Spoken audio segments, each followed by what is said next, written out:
रताळ्याचा किस करण्यासाठी रताळ्याची सालं काढून दोन्ही टोकं काढून रताळी किसून घ्यावी आणि ती काळी पडू नये म्हणून पाण्यामध्ये हा किस टाकावा. शक्यतो जाड किसणीने किसावीत. हे सगळं पाण्यात टाकून घेतलं. त्यानंतर तूप, जिरं, ओली हिरवी मिरची, शेंगदाण्याचं कूट, लिंबू, ओलं खोबरं, कोथिंबीर आणि मीठ, साखर असं साहित्य घ्यायचं. कढई तापत ठेवून त्यात जिरं घातलं.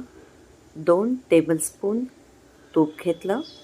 हे चांगलं तापल्यानंतर त्याच्यामध्ये मिरची, रताळ्याचा किस पाण्यातून काढून घालायचा आणि चांगलं परतून घ्यायचं.